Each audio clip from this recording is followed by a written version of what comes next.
What's up guys, it's DarkArmedDuelist and today doing a Monarch deck profile. So I'm really excited to do this for you guys because this deck is an extremely powerful deck that I've included a really spicy engine in it to be able to control the board. So without further ado, don't forget to like, comment, subscribe, hit the bell there so you can become part of notification squad, and definitely check out the Patreon down in the description below for all those awesome rewards. Like in your name description every single video, getting assigned cards in the mail, and even getting to request a deck profile every single month to your Patreon. So without further ado, let's get straight on into this.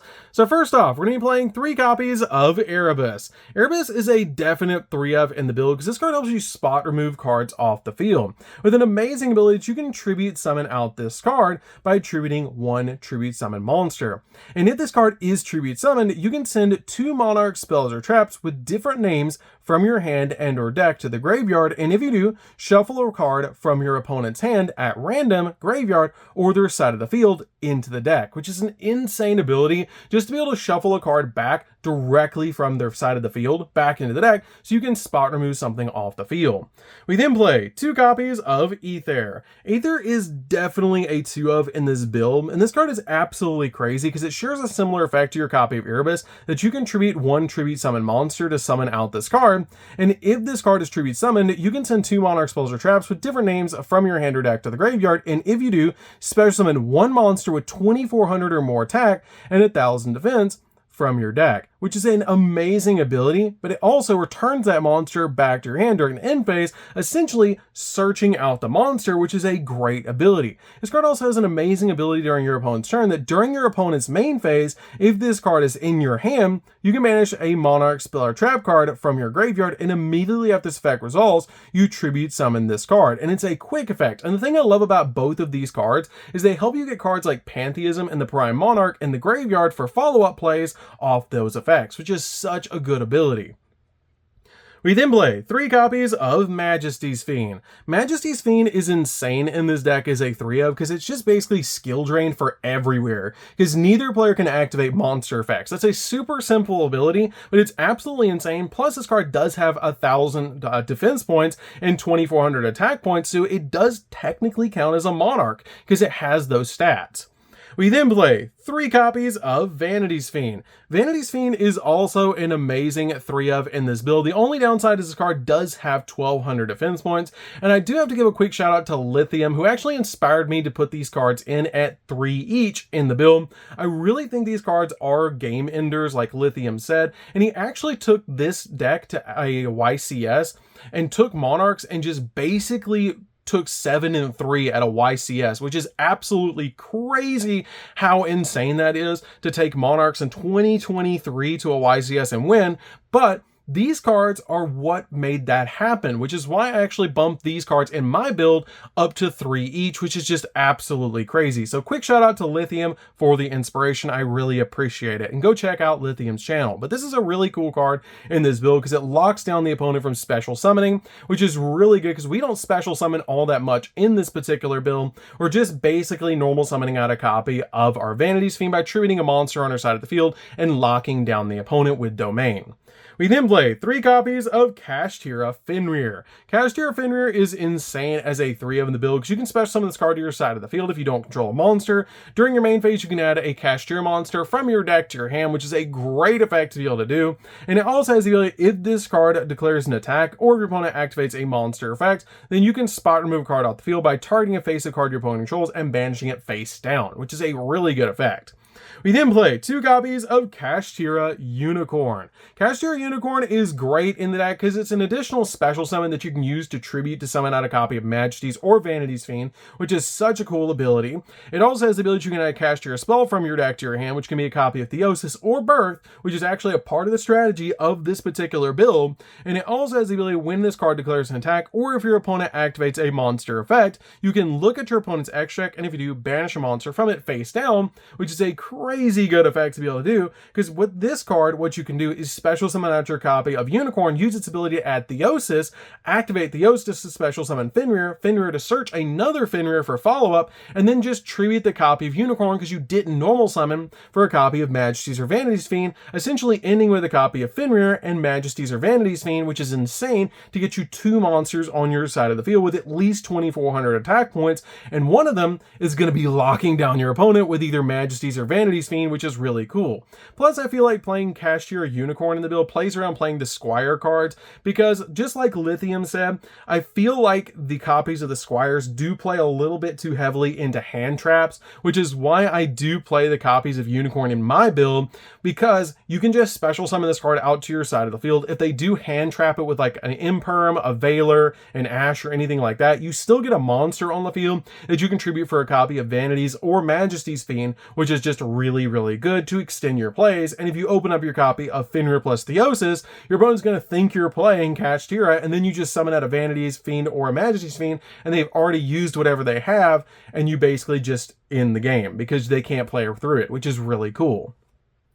We then play 3 copies of the Upstart Pendulum Monster. This card is really good because it lets you draw a card, and if it's the only card in your extra deck, you can special summon this card, but you special summon it to the extra monster zone, which is super easy to do. I really like that about this card, because if you have no cards in your extra deck except this card, you destroy this card and then draw a card, and if it's the only card in your extra deck is a card by this name, you just special summon this card to your side of the field, essentially giving you a card that you contribute to summon out your copy of Vanity's Fiend or Majesty's Fiend, which is just so cool. I love this card as a 3 of in the deck, and it's a really good card in this build. So that's it for the monsters, guys. Let's get into the spells.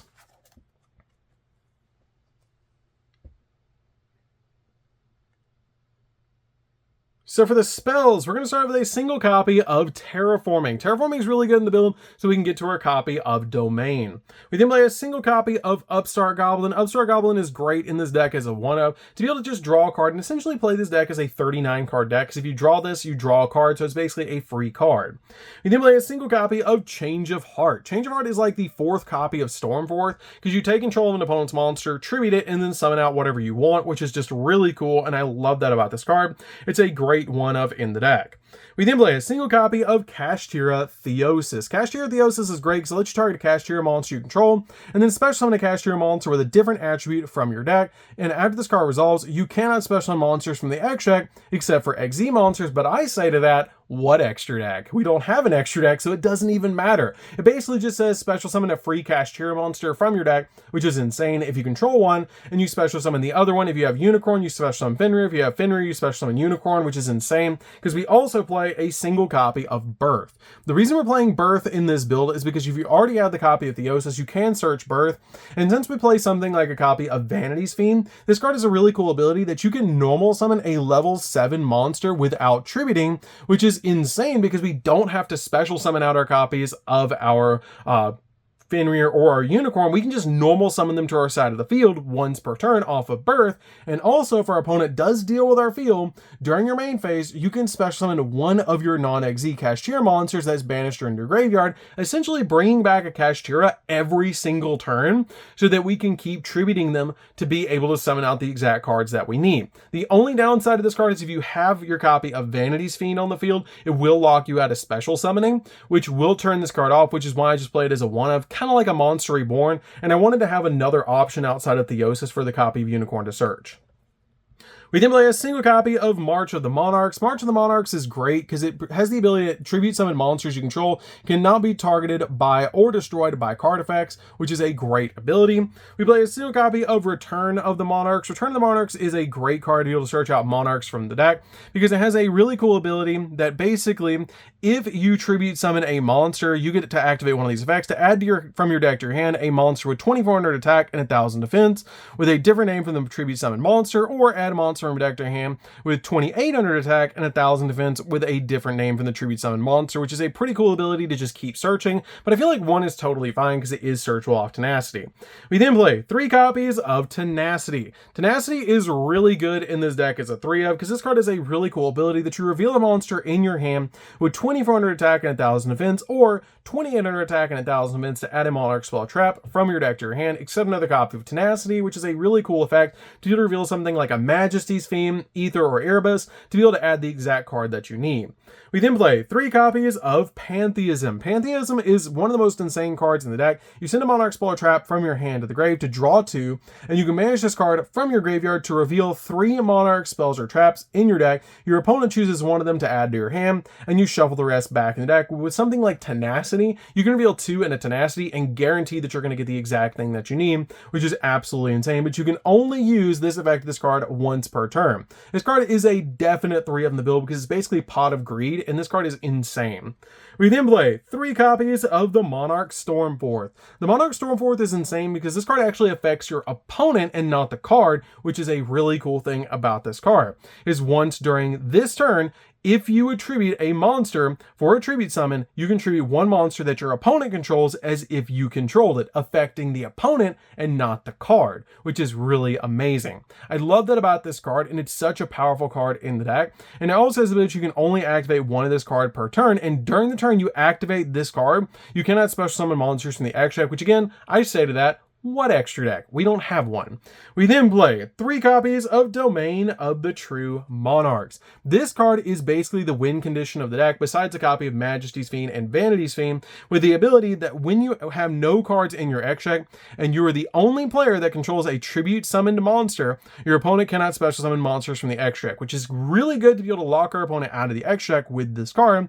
And it also has the ability that if a tribute summoned monster that you control attacks an opponent's monster, it gains 800 attack points during damage calculation only, and once per turn, if you can reduce the level of 1 monster with 2000 attack and 1000 defense in your hand by 2 until the end of the turn, basically reducing your copy of Aether and Erebus down to level 6s so you can normal summon them out to your side of the field for 1 tribute, which is really cool. So that's it for the spells, guys. Let's get into the traps.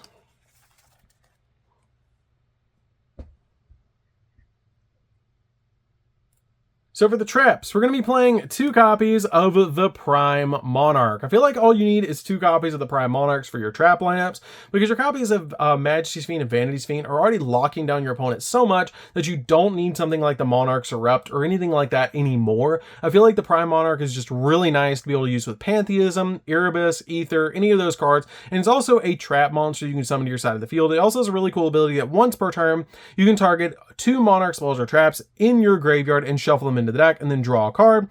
And if this card's in the grave, you can banish 1 other Monarch spell or trap from your graveyard and special summon this card in defense position as a normal monster, which is really good to be able to use for tribute summons, which is just insane. I love that about this card. It makes it super easy with your copy of Erebus or Aether to get it in the grave, and it's a great 2-up in this deck. So that's going to do it for this one, guys. I hope you did enjoy it. This deck is super fun to be able to play. If you guys have never played Monarchs before, you should definitely give this deck a try. And quick shout out to Lithium, who actually inspired me to rebuild Monarchs, because he actually did like 7-3 at a YCS with Monarchs, which is just absolutely insane. You guys should definitely go check out his channel. He's actually the one that inspired me to put in the copies of Vanity's Fiend and Majesty's Fiend at 3 in this deck, and it worked insane. They help out so much at 3. They basically just win games. As soon as you put them on the field, you win because your opponent cannot play through it. If you summon them going first, you win the game, which is just super, super cool. So that's going to do it for this one, guys. Don't forget to like, comment, subscribe, hit the bell in there so you can become part of the notification squad, and we'll see you guys in the next video. See you later, guys.